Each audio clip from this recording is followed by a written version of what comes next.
তো আজকের রেসিপিটা হচ্ছে পেঁয়াজ দিয়ে কষা কষা করা আলুর দম। তো ভিডিওটা সবাই দেখতে থাকো, সবার সাথে শেয়ার করেছি। তো বন্ধুরা, আলুর দম করার জন্য প্রথমে কটা নতুন আলু বড় বড় করে পিস করে কেটে নিয়েছি, দেখতেই পাচ্ছ। আর কেটে নিয়েছি কিছুটা কুচনো পেঁয়াজ নিয়ে নিয়েছি এখানে। আর মশলা হিসাবে যেটা ব্যবহার করছি ওটা হচ্ছে দেখাচ্ছি। তো মশলা হিসাবে নিয়েছি যেটা সাধারণত সবাই নিয়ে থাকে, গোটা কাঁচা লঙ্কা, গোটা শুকনো লঙ্কা, গোটা জিরে, কটা ধনেও রয়েছে, দেখতে পাচ্ছ মিশে গেছে একসঙ্গে। আর আদা আর রসুন গোটা গোটা নিয়েছি, এটাকে পেস্ট করে নেবো। তো পরে ভিডিওটা কন্টিনিউ করছি, সবাই দেখতে থাকো। ও আলুগুলো এখন ভেজে নেবো, তেলটা দিয়ে দাও আমার। সরষের তেল তো এটা? সরষের তেল। তো তেলটা কিছুটা গরম হোক, তারপর আলু আর পেঁয়াজগুলো ভালো করে দিয়ে ভেজে নেবো। কড়াইটা গরম হয়ে গেছে। গরম হয়ে গেছে? হ্যাঁ। কি করে গরম হলো? কড়াইটা গরম হয়ে গেছিল আগে। ও আচ্ছা, জিরা ফোড়ন দিয়ে দিচ্ছি। দিয়ে দাও।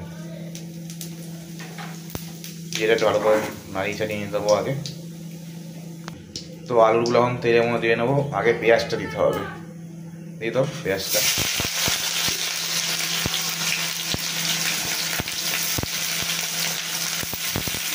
পেঁয়াজটা একটু নাড়াচাড়া করে ভেজে নিয়ে তারপরে আলুগুলো দেবো।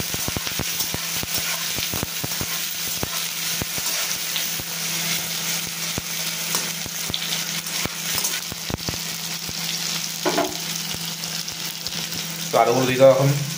পেঁয়াজটা যেহেতু একটু ভাজা হয়ে গেল, তো আলুগুলো এবার দিয়ে দিচ্ছি। আলুগুলো দিয়ে তারপর ভালো করে লাল করে ভেজে নেব। আলুটা আর পেঁয়াজটা এখন লাল করে ভালো করে ভেজে নেব।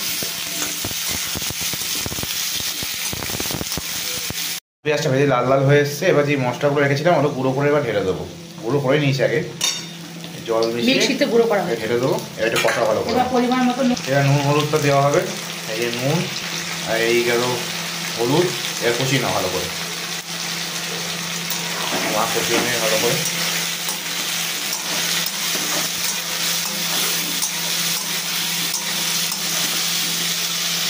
কষানোটা ভালো করে হয়ে তো গেছে। আলু আর পেঁয়াজটা মশলা দিয়ে ভালো করে কষানো হয়ে গেছে। এবারে জল দিয়ে দেবো পরিমাণ মতো। বেশি দেবো না জল, বেশি ঝোল হয়ে যাবে। একটু কষা কষা রাখতে হবে, জলটা অল্প পরিমাণে দেবে, তাহলে শুকিয়ে গেলে পরে ব্যাপারটা কষে কষে যায়। তো ভালো করে নাড়াচাড়া করে কিছুক্ষণের মধ্যে কষিয়ে নামিয়ে নেবো। তো ভিডিওটা পরে কন্টিনিউ করছি। আমরা আলুর দমটা হয়েই এসছে প্রায়। তো এখন নামিয়ে নেবো, নামানোর পর ভিডিওটা কন্টিনিউ করে তোমরা দেখতে থাকো। তো ঝোলটা হয়ে গেছে, মানে আলুর দম তরকারিটা হয়ে গেছে, এবার নামিয়ে নেবো। কালারটা খুব সুন্দর এসেছে কিন্তু। তো আমাদের আলুর দম রেসিপিটা কমপ্লিট। ভিডিওটা ভালো লাগলে অবশ্যই শেয়ার করো সবার সঙ্গে এবং সাবস্ক্রাইব করে চ্যানেলের সঙ্গে থেকো। ধন্যবাদ।